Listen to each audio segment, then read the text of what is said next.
السلام علیکم student class 7 اسلامیات کا ٹیچر حافظ نوید. میرے بچوں آج ہم لیکچر نمبر 25 کے ساتھ حاضر خدمت ہیں. اور میرے بچوں آج ہم سبق کا عنوان غزوہ حنین. آج ہم اس کا لانگ کوسچن نمبر 3 اور 4 پڑھیں گے. آپ پیج نمبر جو ہے وہ 29 اوپن کر لیں. جی میرے بچوں غزوہ حنین میں رسول اکرم صلی اللہ علیہ وسلم کی شجاعت کا حال بیان کریں. جی میرے بچوں جواب: بغداد میں بھی رسول پاک صلی اللہ علیہ وسلم استقامت کا پہاڑ بنے رہے. آپ صلی اللہ علیہ وسلم کا رخ کفار کی جانب تھا. آپ صلی اللہ علیہ وسلم آگے بڑھتے ہوئے فرما رہے تھے: انا النبی لا کذب، میں نبی ہوں یہ جھوٹ نہیں ہے. انا بنو عبد المطلبی، میں عبد المطلب کا بیٹا ہوں.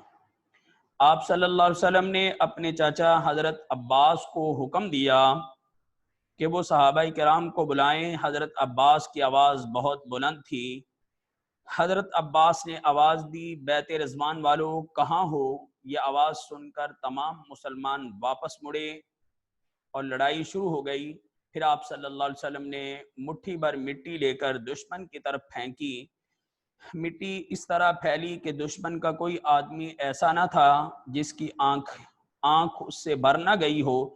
اس طرح دشمن کی قوت ٹوٹتی چلی گئی. تو میرے بچوں کوسچن نمبر 4 ہے: غزوہ حنین سے ہمیں کیا سبق ملتا ہے؟ جی میرے بچوں غزوہ حنین سے ہمیں یہ سبق ملتا ہے ہمیں ظاہری اسباب پر فخر نہیں کرنا چاہیے، بلکہ ہر حال میں اللہ تعالیٰ سے مدد طلب کرنی چاہیے. شجاعت اور بہادری کے ساتھ میدان میں اترنا چاہیے. ہر حالت میں صرف اللہ تعالیٰ کی ذات پر بھروسہ اور توکل کرنا چاہیے. تو میرے بچوں یہ 2 لانگ کوسچن ہیں. آپ لوگوں نے کوسچن نمبر 3 اور 4 جو ہے اچھے طریقے سے یاد کرنا ہے. ٹھیک ہے میرے بیٹے، کل تک کے لیے اللہ حافظ. السلام علیکم ورحمۃ اللہ.